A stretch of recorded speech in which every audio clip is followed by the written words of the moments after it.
মহাসড়কের ধারে কয়লার আগুনে পোড়ানো হচ্ছে কাঁচা ভুট্টা, আর সেগুলো বিক্রি করে সামান্য আয় হয় হাজেরা বিবির। বয়সের ভারে নুজো হলেও নিজের পরিশ্রম থামেনি। দিন চলে ভুট্টা বিক্রি করে, আর খাবার হিসেবে জোটে আলু ভর্তা আর ভাত। শিরোই কলোনিতে আমার বাসা। আমি মাঝে মধ্যে এখানে এসে ভুট্টা খাই। শুধুমাত্র এই জন্য ভুট্টা খাই না যে ভুট্টা আমার ভালো লাগে। হ্যাঁ, ভুট্টা আমার ভালো লাগে, তারপরে আমি এখান থেকে এই জন্য খাই।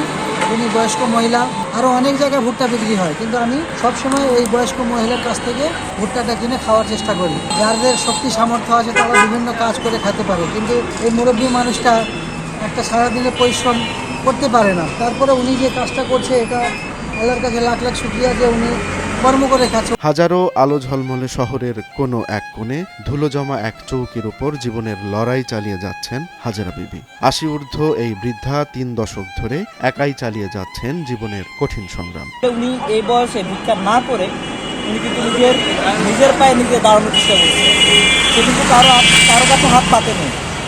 তিনি চেষ্টা করছে কারো কাছে না হাত পেতে সে নিজে থেকে ইনকাম করে কিন্তু তার নিজের সংসারটাকে চালাচ্ছে। আসলে এখান থেকে অনেক কিছু শিক্ষণীয় আছে। আমরা অনেকে দেখি যে এই কোনো কর্ম না করে, কাজ না করে অনেকে দেখি যে ভিক্ষা বৃত্তিতে নেমে যায়, কিন্তু তিনি সেটা করতেছেন না।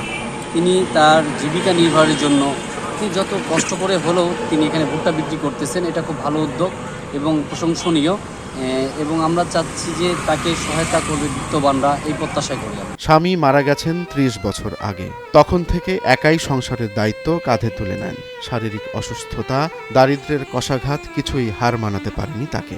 মাছ মাংস তার কাছে একরকম বিলাসিতা। কেবল কোরবানির ঈদ এলেই জোটে গরুর মাংস। স্বামী মরে গেছে,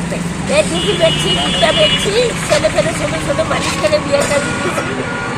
এখন একজন আছে কাছে পর্যন্ত চলছি, কোনো রকম আমরা চালাচ্ছি। দুটা বেসা কোনো রকম চলছি, কারো কাছে সাইকেল করে আলু টালু দিচ্ছি, চলছি। বিকেল ৪টা থেকে রাত ৮টা পর্যন্ত চলে তার ভুট্টা বিক্রি। কেউ দয়া করে তার কাছ থেকে কেনে, কেউ বা আবার পাশ কাটিয়ে চলে যায়। কিন্তু উদয়াস্ত পরিশ্রম করে যান হাজেরা।